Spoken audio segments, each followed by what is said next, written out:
Hi, my name's Dave Ulrich. I'm a professor at the Ross School of Business at the University of Michigan and a partner at the RBL Group.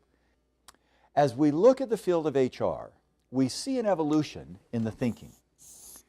HR began in the 1930s and 40s, and so this is time, and it focused on the administrative systems of work, managing the processes, managing the terms and conditions of work, labor contracts. HR then began to shift to a set of HR practices. And a lot of the focus was on staffing and training and compensation. And how do we do these practices, succession planning, organization design, in an effective way? Then in the last 15 years, they've been linked to strategy. So we had some very smart people in the organization design field and the HR strategy field. Can I look at strategy and in that mirror begin to create my HR systems? We think the next step in HR is to go outside. Not just to look at strategy as a mirror, but as a window, and to say, let's look outside the company and begin to see how we can do our job better. When we go outside, we go to customers, we go to investors, we go to communities, we go to government agencies, and HR becomes a lever for those external factors. That's the direction, that's the focus that we see HR headed. How do we do HR from the outside in?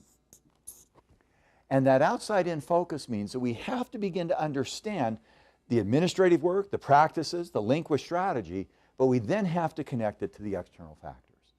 That's our question, that's our challenge. How do we do that? When we look at that logic, we say to make that happen, what we have to look at are a set of criteria. And we think there are 10 criteria that we look at in building HR. I'm going to overview these quickly. They're in a book that HR Magazine put out last year on ebook around are we there yet? We now have a stress test. The first criteria is, does HR add value? Are we focused on HR from the outside in? Are we focused on HR in a way that will shape and create value for the company? That means we don't look at HR in terms of what we do, but in terms of what we create for other people. The second criteria begins to look at the context in which we work. Linda Gratton and some other wonderful and dear colleagues have looked at the context of work. What's the setting in which we do our work? We like to talk about social, technological, economic, political, environmental, and demographic trends. Those trends should be a part of what we think about. Because if we're going to create value from the outside in, I in HR need to be aware of the context of that work. And Linda's work and our work has begun to define what that context is. Third, we need to look at the stakeholders who we serve. Those stakeholders can be inside the company. Clearly the employees, the organization, linking HR with strategy. But they also should be outside the company. Are we doing HR in a way that serves our customers, our investors, and our community? And the stakeholder model of HR forces us to go outside. For example, we've done some work looking at HR through the eyes of the customers. We've begun to say good reward systems are not good because they have internal criteria. They're good because the customer gets, through the incentive systems, the behaviors that satisfies the customer. We don't want to just be the employer of choice. We want to be the employer of choice of employees our customers would choose. That outside-in view. We're now doing work with investors.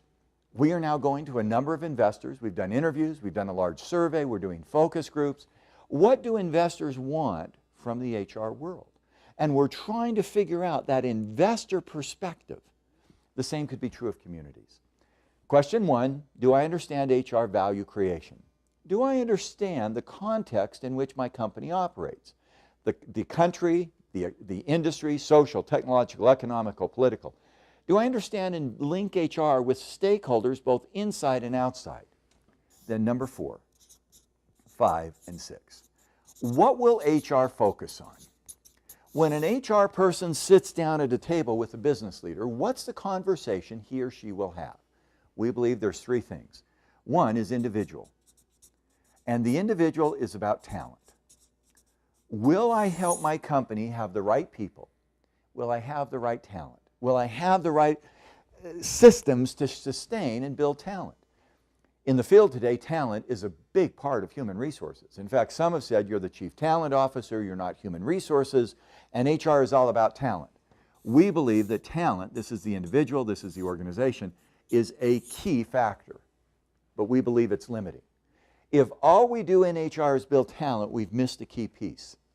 We also have to build, number 6, the right organization.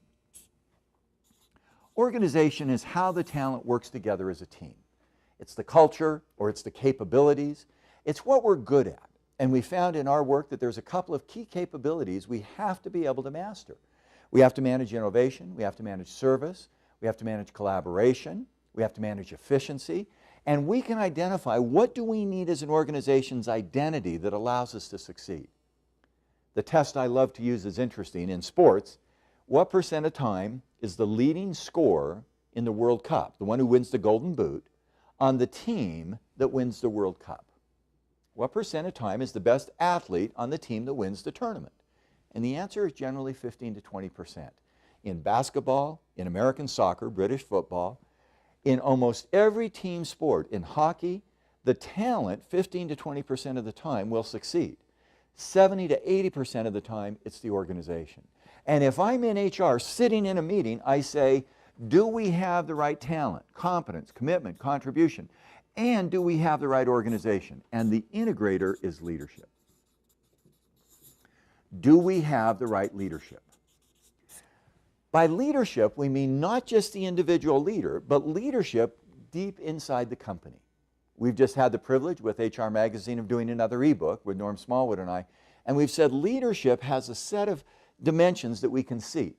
One part of leadership is doing the basics well. We call that the leadership code. Here's the basic things every leader's got to do. It's generic. The other part of leadership is what we call the brand. Do we have differentiated leaders?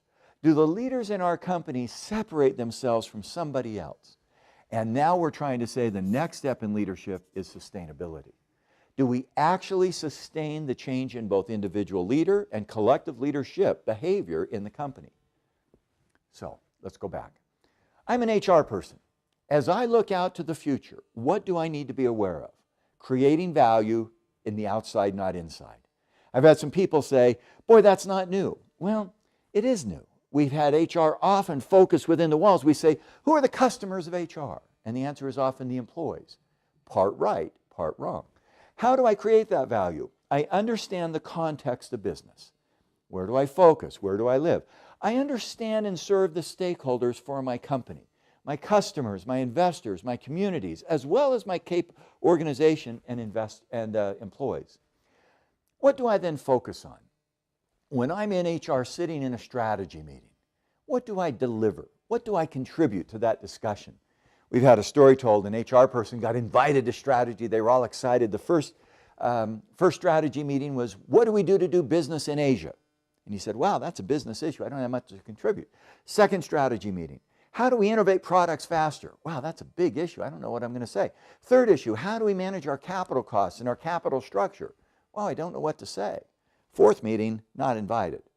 In any of those meetings, now there's 3 things we would advocate you say. Do we have the talent? We're going to Asia. What talent issues are required? How are we going to do business in Malaysia, in the Philippines, in Vietnam?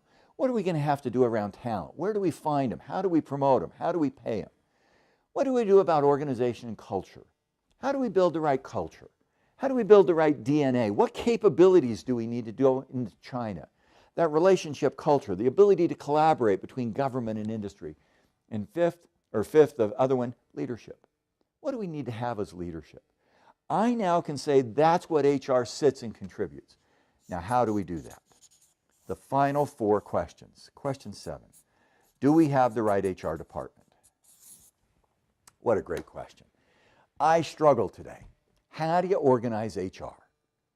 And in the struggles to organize HR, there's 2 choices that come out. Do you centralize or do you decentralize?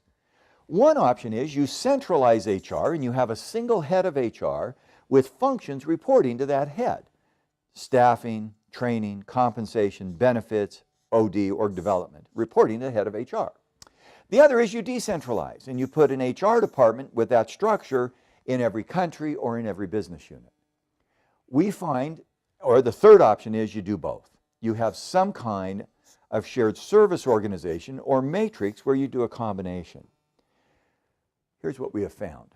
The way you organize HR should be linked to the way the business is organized. If your business is centralized, HR should be centralized. If your business is decentralized, HR should be decentralized. If it's a combination, it should be a combination. A lot of people have misallocated that.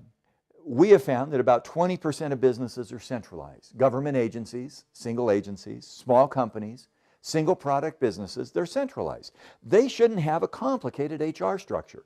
Other businesses, like Virgin, in India, Tata, in the United States, Berkshire Hathaway, they're pure holding companies. That's probably 10%. But somewhere between 65 and 75% of companies have a shared service or a matrix organization. Those are the companies where the HR department finds multiple roles with a common purpose. You there have a center of expertise with great knowledge, the specialist. You have embedded HR people, the generalist, and you have the administrative support. They work together in an integrated way to deliver value. We organize our HR department. P, we invest in our HR practices. We've identified 4 buckets of HR practices. One is around people, staffing, training, development, career management, moving the flow of people. One is around performance, rewards and compensation. One bucket of practices is communications, and one is around work, which includes facilities, organization design, managing the workflow. Those practices need to be aligned with the outside customer and investor. They need to be integrated with each other, and they need to be innovative. Third tool is the people in HR. Do our HR people have the competencies to do our work? We are now into 6 rounds of studying competencies for HR people. And we know, what does it take to be a good HR professional? And in the last data set, we have a set of data of the skill sets for HR. That will continue to emerge. And finally is analytics. Do we measure our success? Some people put measurement first. I like to put measurement last because it quantifies and informs the decisions we make. That's it. The future of HR has 10 criteria. Ask yourself how well you do them. Number 1, am I focused on creating value more than activity? Do I focus on my receivers? Do I know who they are? Number 2, do I understand the context of my work setting? Do I understand the external social, technical, economic, political criteria? Number 3, am I connected with stakeholders inside the company, the employees and the organization, and outside with customers, investors, and communities? Number 4, do I bring insight and knowledge and action to the talent equation? Can I help my company have great talent? Number 5, can I build great leadership? Can I make sure that our leadership team at the top and throughout the company is superb? Number 6, can I create the right organization? Can I create the right set of capabilities and culture that help us go forward? And finally, number 7, do I build the right HR department? Have we put our HR resources together in a way that delivers value? Number 8, have I aligned, integrated, and innovated my HR practices? Org design, one of the key practices, staffing, training, compensation, have I integrated? Number 9, have I invested in my HR people? Are we taking care of ourselves? And number 10, do I have analytics and metrics to track what we do? I've been asking this short clip to give you a view of the future of HR. We've written a paper on this called Are We There Yet? It basically has a stress test. We've now written another paper on leadership, and are we there in the leadership state that we need to be? Because when we do those things, we in HR contribute value to the company. And not only to the employees inside, but to the customers, investors, and communities where we live and work. For the last 25 years, I've had the privilege of being a part of this HR profession. We have grown. We have expanded. 25 years ago, we would have talked about change a practice here or there.